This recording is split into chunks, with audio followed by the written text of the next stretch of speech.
So today is one of those inserted topics, and I called it something like God and Us. So it's a God class. And in a way, well, you think, well, where do you put God in history?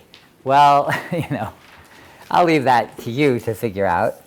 But topically, a nice place to put God is in connection with Genesis, because the beginning of Genesis kind of puts out there, who is God and what did God do with humanity in the stories of creation. So I figured that would make a good place to bring it up. So because we've dealt with Genesis, we're about to move beyond the sort of that aspect of kind of the Israel's background set of questions and into the sort of next part of the biblical story and another set of issues related to how Israel began. But before we go there, I wanted to talk about God. Now, my goal for the day statement, which I'm going to try to keep doing. Seems like people like the idea of having a statement up front. It has a simple statement and then 3 subpoints. So here we go. My goal for the day is to ponder the background of God. It reminds me of so my colleague Mark Smith here at NYU is really one of his big thing is religion. This is his topic. And the first major book that he wrote that really made everybody know who he was in a big way was called The Early History of God. And I had created a class before he came here on kind of monotheism. And then when he got here, he renamed it The Early History of God, because that is what he does. In a way, that's what we're going to talk about today. We're going to ponder the background of God. But I've got these 3 subpoints. To consider the religion of Israel as more than the religion of the Bible, to consider the religion of Israel as more than the religion of the Bible,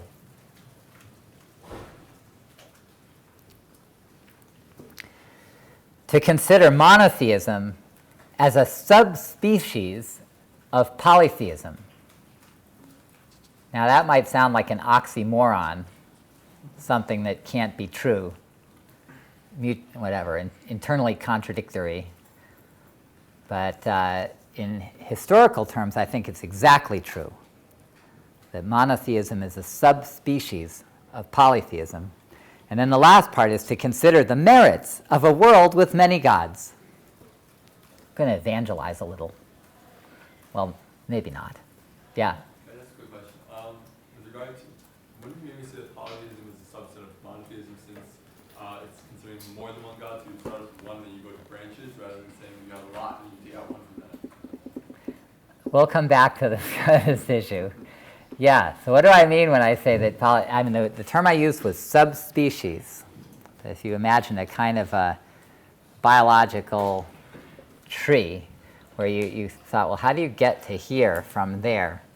That I would be saying that monotheism is developed from polytheism as a sort of branch off the tree of polytheism.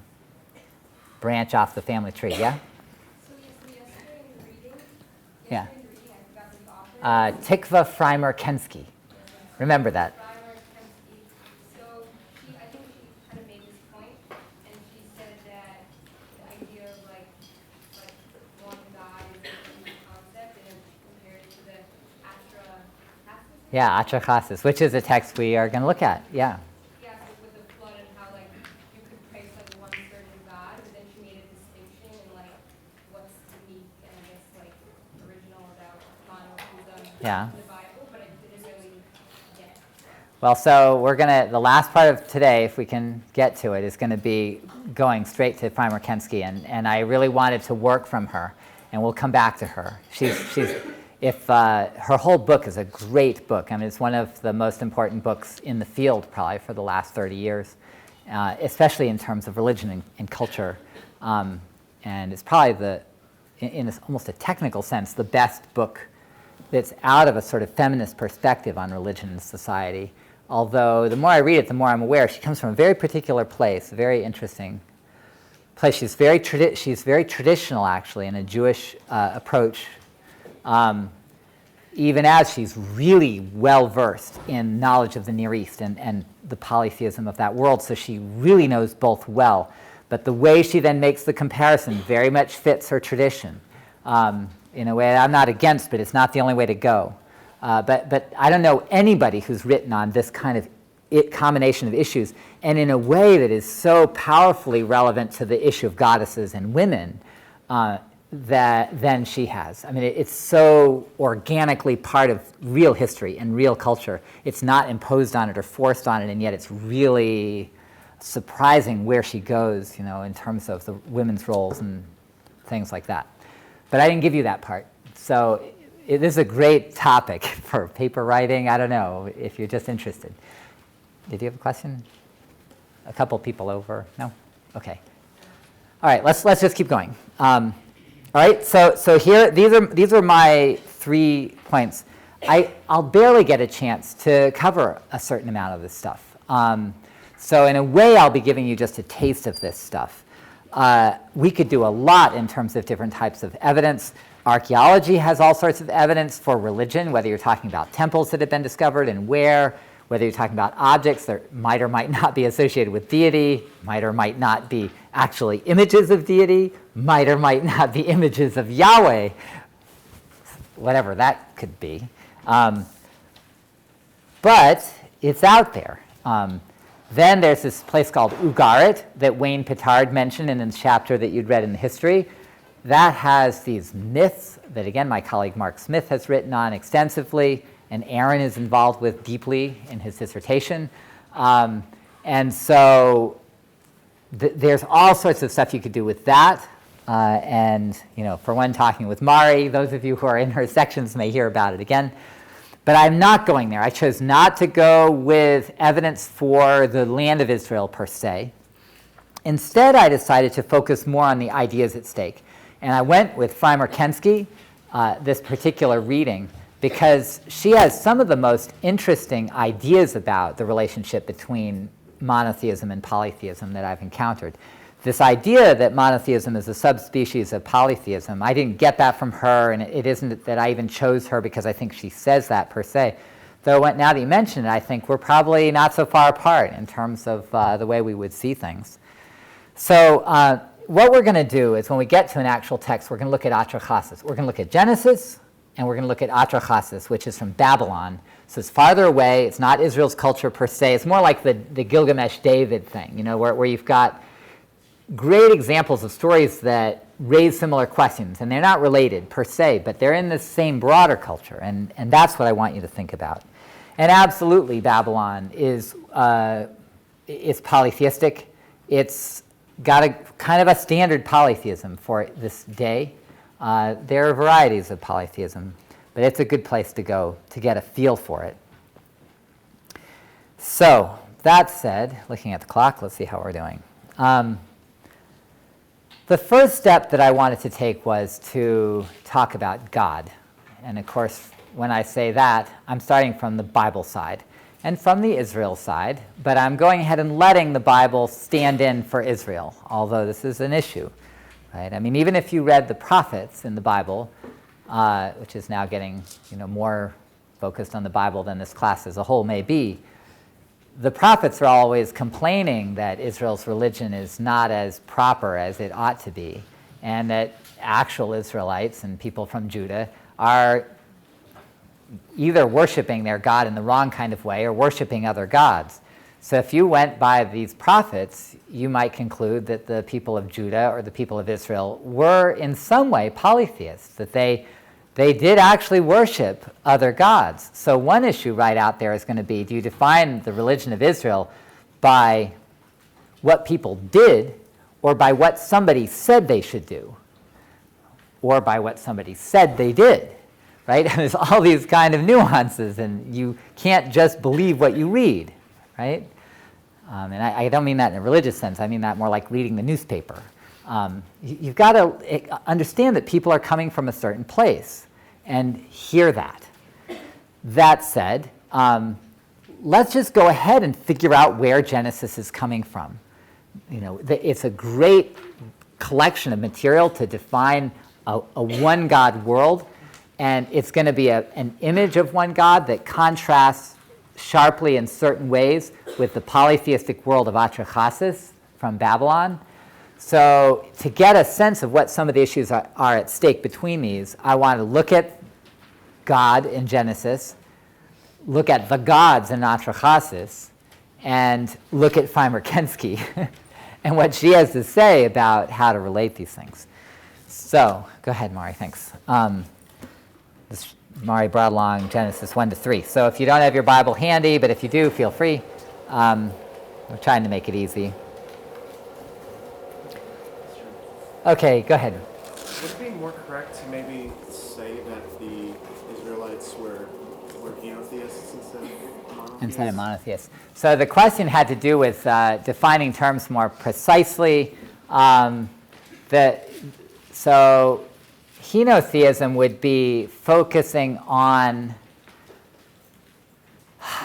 the worship of one God and not on the existence of one God. Right.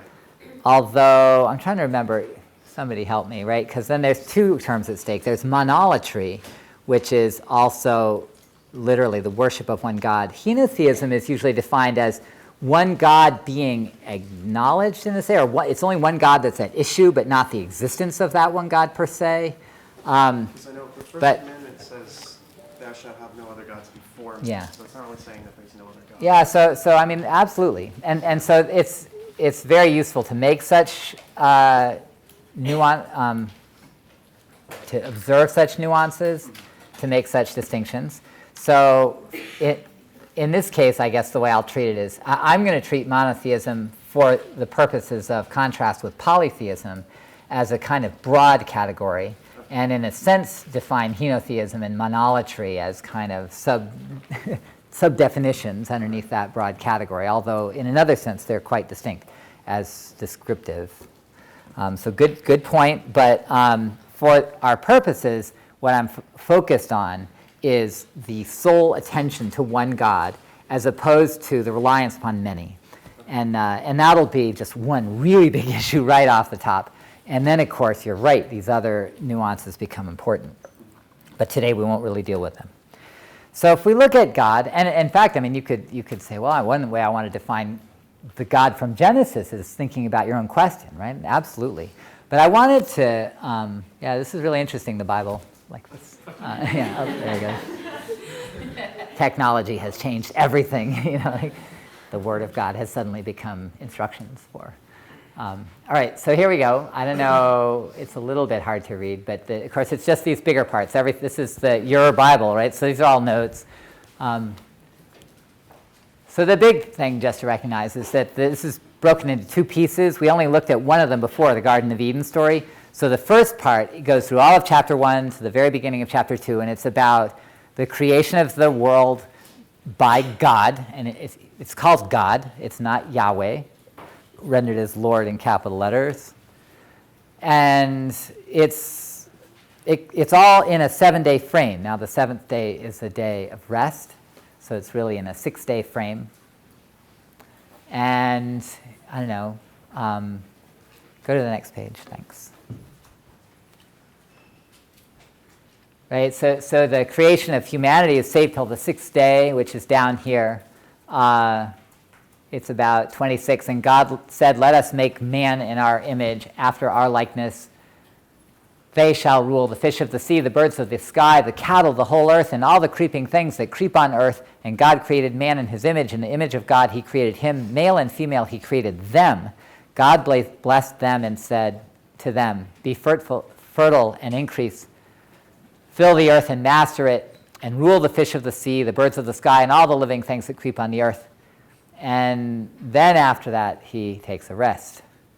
And you get to up there, though, the end of verse 4, and it says, "When the Lord God," and this is Yahweh Elohim, Lord Yahweh God, "made earth and heaven, when no shrub of the field was yet on earth, and no grass of the field had yet sprouted, because the Lord God had not sent rain upon the earth, and there was no man to till the soil, the Lord formed man from the dust of the earth." And so you have this separate story of actual creation of humanity. The other is about the image of God. This one's focused on how, with this sort of dust of the earth, and he blew into his nostrils the breath of life, man became a living being. And then he plants the garden in Eden, and he gives them the orders, and then you have the snake, and it all falls apart. But what I want you to focus on right now is on God. And if we need to kind of scroll up and down, that's okay, but you were supposed to read this. And so the issue that I have for you is, we're just going to take like 5 minutes, so we don't have a long time, is what can you tell me to define God? Right? We've got one God here, right? Any other God? You can tell me if I'm missing something. Yeah, go ahead. I don't know if this is what you've been talking about already, but when Lord means Yahweh, is God from another source or something? Because Why I use both names? Yeah, so I mean, this is, there wouldn't be any, I don't think most scholars would conclude that the double name reflects any sort of combination of sources, but it is interesting that it gives you both the proper name of God and the category of God, together. And the other part of the story doesn't. Go ahead. When they're describing the part where God creates man, it uses plural to describe how God created man in our likeness. Yeah, so what do you think about that? Interesting. Yeah, it is interesting. Good answer. Well, so I mean, I don't know if this is where you go with it, but if, for instance, when I said, oh, there's only one God there, could there be any other gods? I mean, the one place that you might look in this entire there's a couple places, right? The first place you might look to find other gods would actually be this plural. I mean, you think, well, who is me and my buddies up here in heaven? Like, who are the buddies? And some people say, oh, it's the sort of royal we for God, but the Bible doesn't really use royal we for talking about God. And the Bible does occasionally talk about God as having a heavenly host, company in heaven as angels, or even divine beings. It'll use some other language, which is more got the God word, Elohim word embedded in it. And so most scholars would actually say that this is, God is not alone in heaven when he decides to create humanity. That said, the only operating power here is God in the story. There's only one. And good observation. But whoever else is involved is just a supporting cast somehow. Yeah? With my own theory of that, I don't think there's like anyone else as a person that's involved kind of thing. I think he says our image, he's like talking about the earth, and he made man out of the earth. So he's saying maybe just life in general. Like a spirit plus life is kind of like one thing. Well, so the question is there a way, I'm going to rephrase a little bit, is there another way to look at it? Is there a way to read the let us create and our image without it having to be other beings, other persons? And, so then you have a way to try to begin. I'd end up arguing that it's a hard case to make. I mean, that the way the language works, the way the larger religious sort of tradition works, that the sorts of things that you wonder about won't tend to be found in the ancient world, this part of the ancient world. It's not really the way they thought. In fact, if anything, when they had, out of a polytheistic world, when they had other parts of the earth and so on, they personified them and associated them with thinking, talking beings that they themselves would call gods. And so it's probably more likely that the Bible still got some of that in the background. But for our purposes, we've got this God. Help me define this God. Like, take me to whatever it is, religion class, theology class, philosophy class. Go ahead. Apparently powerful enough to create the universe. Okay, there's a good start. Now, when you say universe, so powerful enough to create the universe, so what exactly does this God create? General space as we know it. Well, so you said general space-time as we know it, but what do they know? Because in a way I could say, no, this God did not create space-time as we know it. He created space-time as they know it, which is a very different thing. They didn't know it was space-time. They didn't know it was space-time, just for one, yeah. No, it's a really good place to start. But of course, partly when I push back, it's this sense of, well, then what are they, what are they picturing is created? But absolutely creator, yeah. Probably picturing the sky and the land, where it says heaven and earth. Yeah, so at least there's, so you can start to take that apart, sort of sky and land and stuff like that.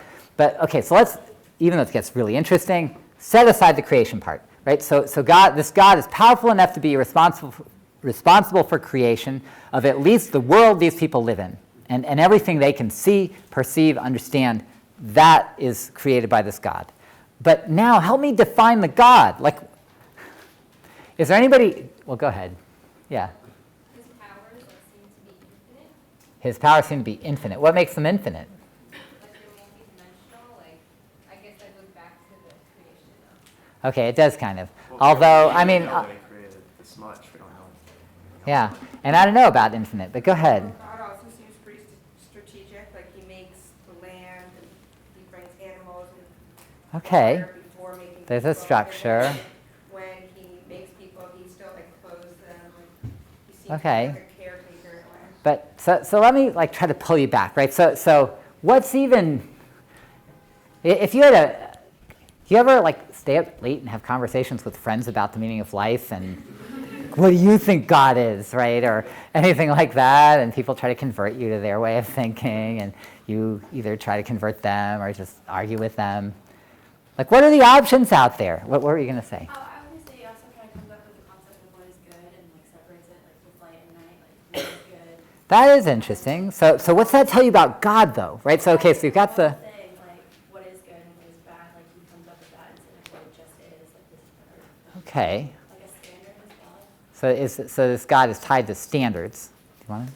You can't really define him as God of anything. Like he's not the God of the sun or like the God of fertility. Okay, there's a nice idea, right? So it's that you can't define God as a God of something in particular, not some particular job in nature. Another thing that you can't say, it's never said that God is the God of Israel, right? So the God who's defined here isn't defined by a people. It's bigger than that, right? So if anything, like it's easy in sort of modern talk about religion at least say, oh, God is creator. But hey, I mean, for one, if you're Jewish and this is your heritage of Israel, then you could be saying, look, God of Israel, that's the first thing you want to know about God, is like whose people is he attached to? And so this is interesting that the very people who wrote this Bible wanted to make sure that you thought that this God who's the God of Israel is, first of all, defined in these bigger terms. You know, it's not just Israel, it's going to be the whole world. Yeah? We get this sense that God is active because Okay. he says something or he calls on something and it happens. Okay, so that's actually fairly important. There's something called deism that Thomas Jefferson and the like, the sort of world's clockmaker, you know, that there's some divine power, and but you know, once the thing gets wound up and started, then it just runs on its own. So for one, you have a God here who's active, as you said, but like, can you sort of push this back? Can anybody here imagine a belief in something you'd call deity that's not personal? Does anybody in their late night conversations ever say, well, I don't think that God's a person. I just can't, I've had these conversations. Right? I can't believe in a God that answers prayers because it doesn't really happen or that you can talk to. Like, why should you imagine that? Yeah. I was going to say one thing you can take from this is that God is whatever that created the earth and then created people to sort of take over the responsibilities. Okay, that's actually interesting, especially in light of atrachasis, right? That you can say that in this you can see this sense of God creating people to have this special job. Go ahead, just one more. In my free will class, we ran into a phrase by a philosopher that essentially God is the source of everything. Yeah. In that sense, he's kind of like the last why when a little kid goes, Right. Why? He's Yeah. the last, or it. Yeah. God is the last. Yeah. But I appreciate this, right? Because I want some other definitions of God out there, just partly so you can see that when you're reading this, you're having God defined in a way that's, again, because you think, okay, it's the Bible, professor. We know that we're talking about traditional religious pictures of God. But if you stopped and thought about what that picture entails, right? And so let me give you a couple of my items, and then we'll move on to the next category. But so for one, this God is anthropomorphic in human form. Now, in a way, you could say that the story of chapter 1 says that humans are theomorphic in the form of God. But if you say, look, I mean, it's people that are making this text and it's people that are describing this religion, in some just technical sense, God is anthropomorphic, is defined in terms that are like us. For one, I could say, is God a guy? Well, this gets interesting, right? Because he's referred to as he, and his name is a male name, and he's a warrior. Of course, there's some great female warriors like Edugard. Yeah? I was going to say, though, like with older languages, the default gender pronoun would be male. Yeah, I mean, so you could say default gender pronoun is male, but there are, in fact, like if you took even the divine name, the name Yahweh is a male type. They're working off a male base. They actually are. Although it's intriguing that when it says image of God, and then it says he created male and female, both in the image of God, that notion in itself kind of then undermines, it subverts the maleness of the starting point. And in saying that God is creating humanity, male and female, in his image, then it actually introduces the possibility that this deity has both the male and female built in, which is part of what Freimer-Kensky gets into talking about, right? When she says, what happens when you take gods and goddesses and you end up with just one god? And so you get very interesting, weird things that happen with gender. But the point is that even that set of questions comes out of the starting point for all of the Bible's religion, and it's monotheism, to use the broad category, that is anthropomorphic, that this God is human-like in terms of a mind, like thinking, talking, emotions, relationships. Yeah? When you say anthropomorphic, do you mean he's like human beings, or do you mean he's more portrayed as? So this is a really good question. I'm going to come, in a way, I'll sort of come back to this question. So I mean that he's described as being human-like, or even his being not human-like, which of course is in the Bible and other ancient Near Eastern, I thought, is really preoccupied with the question of how are the gods different from humans, and how is God different from humans? And so absolutely, it's not as if they're thinking, they're all alike. No, but they take this very category of difference, and the only way they can describe it, though, is still with a human-like base, right? I mean, if you step out of yourself enough to say, okay, let me describe somebody to you. Here's a person, and the person talks, and you can talk to the person, and you in the same language you use, and the person has feelings, the person wants to enter a relationship with you, you could offend the person, they get mad. Am I talking about a human? Then unless you're thinking, well, in really advanced, intergalactic space or something like that, it may turn out there are other beings that communicate. No, I mean, these are categories that only are true of humans in our world. And so in trying to describe somebody who's beyond us, who's more powerful than us, who's whatever, then the people of this world, as seen in Genesis, are using human categories. Yeah? But would that really define a human? Is the feelings and ideas behind them define them, or is it the physicality of human defining the human being? And also, is it exactly, maybe it's because the human is what we can understand, so we then therefore bring it to So at some point, and I mean, you'll have to struggle with this yourselves, and you're not going to all end up in the same place, but in a sense, in a kind of anthropological sense, or almost a sort of scientific sense, if you just come from outside of religion and you say, how do these people believe in some kind of deity? How do they conceive of that deity? Do they conceive of it in terms of like the last answer to why? Do they conceive of that deity as like the life force that is in all things, trees, bugs, and everything? I think everybody would see that the Bible's God is a God that talks. In the story of the Garden of Eden, it's a God that actually takes on a sort of human form. It appears and walks around in the garden and has a conversation like with between people, with Adam and Eve. So just in a kind of technical sense, then not just the Bible's religion, but all of this ancient Near Eastern religion and the polytheism from which it came, think of gods in sort of human-like boxes. And then they think, how are those different? Like, how are they different? And for one, physicality is a huge contrast. And life and death and power and things like that. So let me come to those. But I want to put that in your face, obviously, right? This sort of anthropomorphic category that have a lot of very different possible ways to think about God, that this is a world that thinks about God where the whole comparison is how is God like people or not like people. But that's the category. Those are the sets of categories.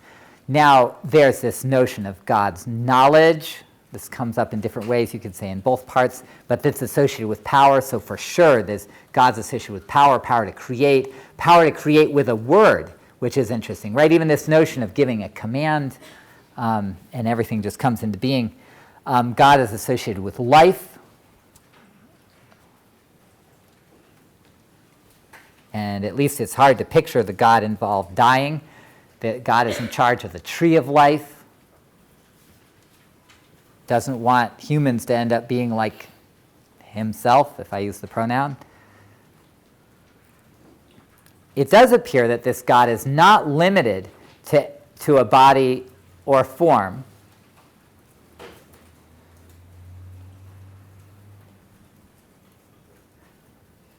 Although this God seems to be capable of taking on a form, especially for the purpose of communication with humans. And that would be in the Garden of Eden.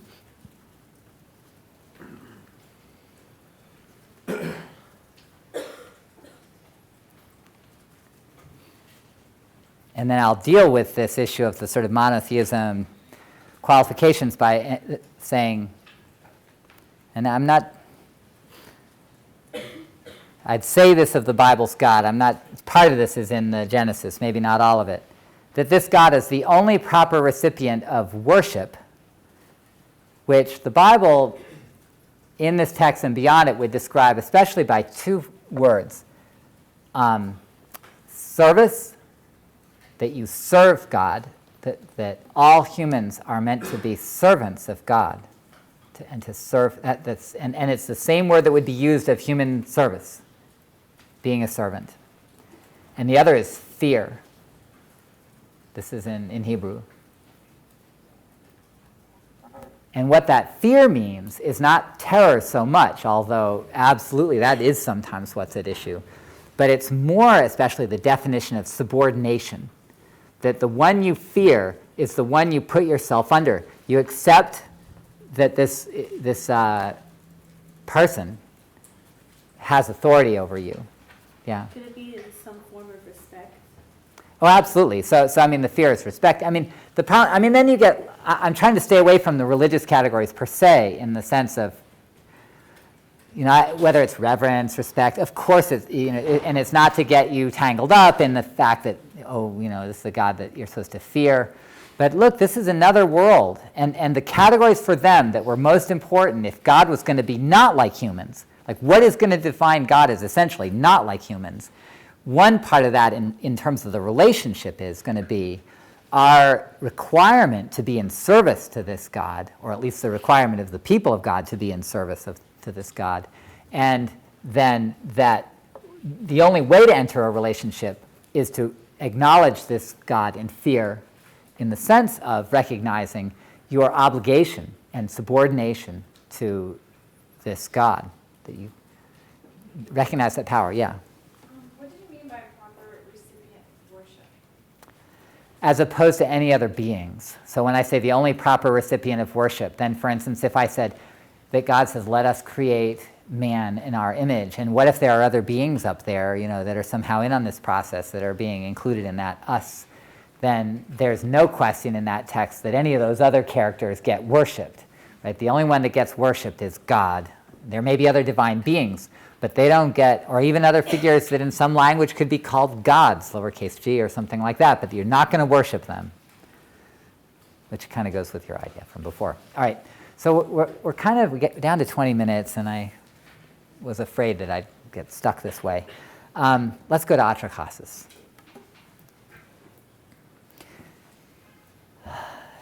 Now, the text is all here, and we're not going to sit here and go through it. I asked you to read it, and I know you're working on your papers. I hope you've taken a look. Help me quickly.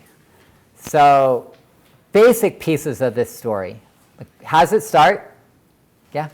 But the idea is that God or the human and their gods need help, and so They need help. So why do they need help? Like what happens? Somebody, like quick, just go ahead. Like they were laboring and it was terrible. So They were laboring, they're terrible. But so what's going on here? Like they're all gods. Like are they all laboring? Go ahead. There's two groups. Great. Yeah, there's two groups. One's doing all the laboring, evidently the bigger class, the proletariat of the gods. And then there's the other ones who are the ruling class of gods. And there is a revolt of the proletariat, pretty much, right? And they say, we're not working anymore. And so what happens? Anybody? Yeah, go ahead. And they create humans, and then they become to create. Do you remember whose idea it was to create humans? I mean, just to slow down slightly. So do you remember? Anybody? Go ahead. The lesser gods wanted to create humans. Not exactly, actually. The lesser gods just said, we won't do it anymore. And I don't think the idea for the solution came from them. Somebody? Yeah, go ahead. Is it Enki, right? E-N-K-I, Enki, this character. He's the sort of god of the crafts, of wisdom, of knowledge. And he's the god who says to do it. Then who does it? Who actually creates the gods? Or, yeah, the human. Okay, Nintu, N-I-N-T-U, otherwise sometimes called Mommy, which is sort of wonderful if you think about it. And it can't be a coincidence. And she's the birth goddess. And there's this really interesting sequence where this is an abbreviated version of the story I gave you, but she creates humans. So then suddenly you get all the humans, and then to go back to whoever said it, they multiply like rabbits. And aside from however humans go about multiplying like rabbits, there's what seems to be the added complication that they don't automatically die, or at least nothing in the text say that at this point that they automatically die. So they just keep multiplying, right? And then what happens when they multiply? Yeah? They make too much noise. That's right, the ultimate sin. Talk to your parents. Right? It's still an issue, but yeah. So and then what happens? So they make too much noise for whom? Anybody? More names. Another god. The gods have a head honcho. Did you notice that? Enlil, E-N-L-I-L, Enlil. He's the kind of super boss of the gods. He's the one that gets upset, and if you think about it, he's the only one that gets upset. Like all the other gods didn't have any trouble with the noise. Certainly the Igigi, which was the name of the proletariat, they didn't have any problem with the noise. No problem, let them make all the noise they want. Like it's the sound of working. So this one guy, the sort of boss of the gods, named Enlil, is the one that has a problem with the noise. And so what's he decide to do? Yeah. Kill everybody. It's the obvious solution. So he decides to wipe them out. And does he have a flood? Well, no, actually, not right away. He decides a couple of other things might work. Let's try famine. Let's try plague. And I can't remember if I have the order backwards or not. And they only do the flood after the famine and the plague don't work. So, here's the overall situation. Now, I guess the thing I wanted you to notice is especially the following. In a way, the story is about a conflict between two gods. Did you catch that? Enlil, the one who wants to destroy everybody, and then who would be on the other side? Enki, right? You see that, right? So Enki is the one who has the idea of creating humanity. He's the one who keeps trying to save them. He's the one that tells them, okay, plague. There's a god of plague. Like, let's focus on him. If you make him happy, then how can he keep the plague going, right? So they give up all the other worship and they go to that one god of plague, and then he says, oh, okay, I'll accept your offerings, and takes away the plague. So after a couple of rounds of that, then this guy Enlil says, I've had it, and he is the ultimate authority. So he says there's going to be a flood and nobody can do anything to stop it, swears them all to secrecy, So Enki, who accepts the oath, says, okay, I won't tell anybody. I'll just happen to talk to this wall here that happens to have this guy named Atrahasis on the other side of it. And then I'll tell whoever happens to be there that maybe it might be a good idea to build a large boat. So the rest is history, usually with the name Noah attached to it. So here you go. It really is this kind of conflict between Enki, who thinks creating humanity was a good idea and wants to keep it going, and Enlil, who says it was a bad idea, let's just start all over, with everybody else kind of caught in the middle, including humanity itself. So I mean, here's my question then for you, watching the clock carefully. Right, so this is where I brought another text. So this is the part I asked you to bring. Yeah, thank you. Okay, so if you get down to this part, this is now in the actual story, but it's not in the version I put online. So this is after the flood. Everybody's been killed. And here's this figure, Nintu. She's mommy, right? She's the mother goddess of all humanity. And so this is her reaction. So everybody's dead, or it seems like they are. And Nintu, the great lady, gnawed her lips in agony. The Anuna, the great gods, so those are the higher class, were sitting in thirst and hunger. Why are they thirsty and hungry? The humans made their food and stuff. Yeah, right. No offerings, no food, no, right. So you can begin to see why it was a bad idea to wipe them out. Midwife of the gods, the wise mommy, let the day grow dark, let it turn back to gloom. Go ahead. How did I agree with them on annihilation? Was Enlil so strong that he forced me to speak? Like that Tiruru, we don't know what that's about, but did he make my speech confused? Of my own accord, from myself alone, to my own charge have I heard my people's clamor. My offspring, with no help from me, have become like flies, dead flies, right? And so, she goes on, and then she goes down here. As dragonflies, a watercourse, they fill the sea. Like rafts, they lie against the edge. It's pretty gruesome if you start thinking about the picture, right? I saw and wept over them. I have exhausted my lamentation for them. She wept, giving vent to her feelings, while Nintu wailed. Her emotion was spent. The gods wept with her for the land. She had her fill of woe and thirsted for beer. Well, I mean, that's part of offering, actually. Wouldn't you? I mean, I don't know. So then 7 days and 7 nights, they're talking about that, and they get up there, and it's broken a little. But clearly what's now happened is it turned out they were not all wiped out. Enki was not so dumb. Atrahasis did build the boat, Noah-like.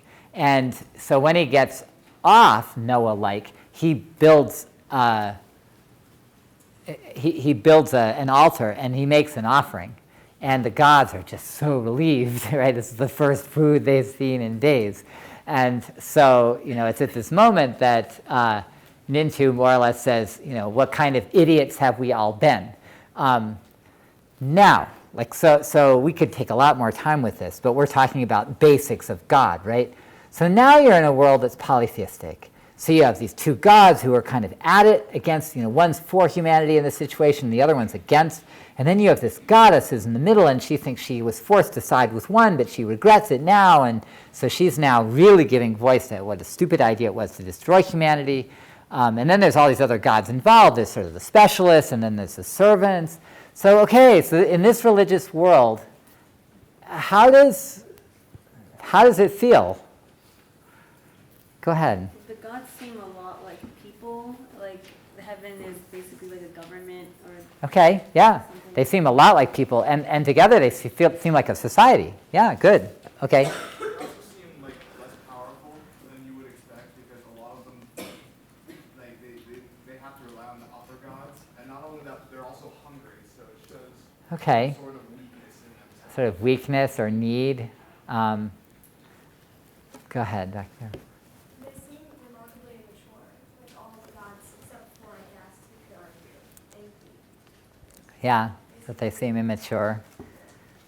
Go ahead.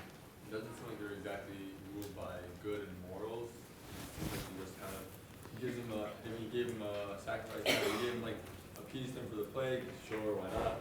Yeah. It's like So- just like a game, kind of just. So now let's say, okay, so this is, now remember, I mean, again, like this, if you can sort of at least step out of modern religion a bit and just say, okay, like there's an issue of like what's real in the universe.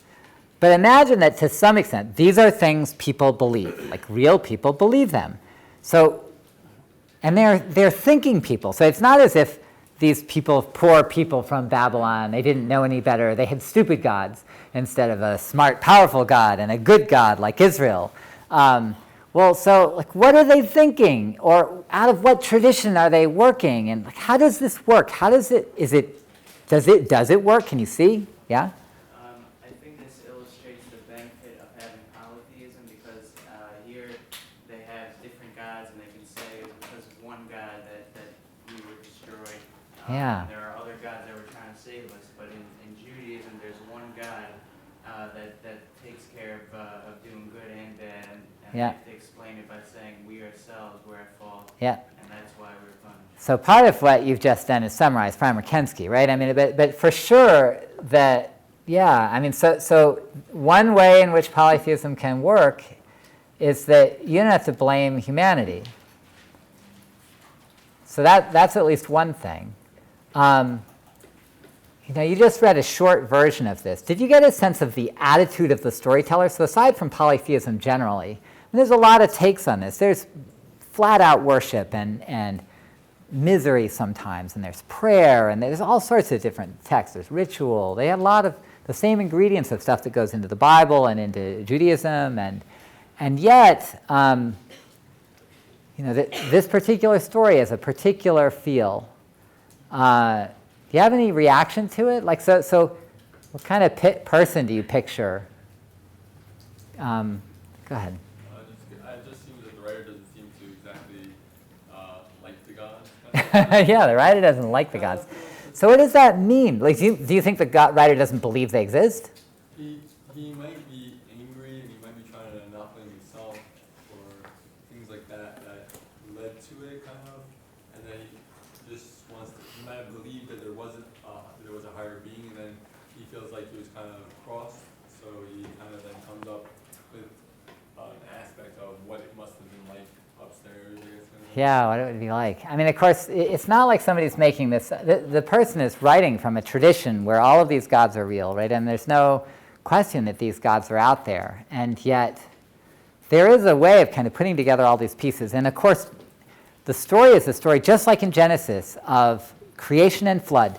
Right? It's like the first few chapters of Genesis. It's got the same big pieces, and it's saying, like, how do you explain this stuff? It's not explaining their own life or their own people or what happened to them, but there's this sense that this is the kind of world that people live in. And it's a world where things can go massively wrong, even to the point where it's believed in both Israel and Judah and in Babylon, that once upon a time, if you went back far enough, the entire human race just about got wiped out, except for a guy in a boat. I mean, and both of them think that.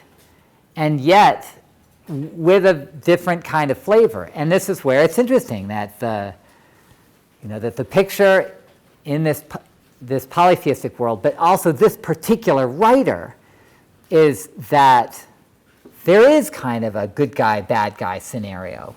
And that whatever happened, humans were just bystanders. They got created for a certain job. It wasn't their idea that they would be created in order to serve the gods. And then, when it turned out they were too successful and made too much noise, then the gods decided that they would wipe them out. Well, at least in this scheme, it's one god in particular. Maybe everybody but one went along with it. It's only one god who kind of saved the day. But it's really only one god who wanted to do it. And interestingly, it's the chief god. So you think, oh, does that mean they're not going to worship this guy? Great idea. Let's just get rid of the chief god. But on the contrary, right? I mean, nobody would imagine you could remove the chief god. He's the one that has to be there. And yet there's this sense that, well, it had to have been the chief god who was responsible, because otherwise it wouldn't have happened. So it's just such a complex mindset, right? To think, like this person imagines you live in a divine world where there's some against you, there's some for you, they could change their mind. You never know how it'll go. You can contribute, like they make their offerings to the gods of plague and storm, and they get, those disasters blocked, but in the end, you never know. You can lose that battle and the gods just wipe you out, even though it's not your fault. Now, interesting thing is that in polytheism, they absolutely did have the idea that things could be human fault. There are prayers that way. It's our fault. We don't know what we did. We know something went wrong. But with polytheism, there's this complexity built in where you can allow a lot of different scenarios, and it doesn't have to be explained by us. Go ahead. The contrast this against Genesis, this focuses a lot more, or polytheism in general focuses a lot more on the why than on what. And the why in Genesis, or in one God, is a lot more ambiguous. Yeah, that's an interesting line of thought, that maybe this focuses more on why all this stuff happened. It's partly the nature of the stories. I haven't managed to do everything I intended to do, and in this case, I actually, I'm going to come back briefly to Freimer-Kensky at the beginning of next class, right? Just because I want to. But with the 3 minutes left, one thing that I had asked you to do was to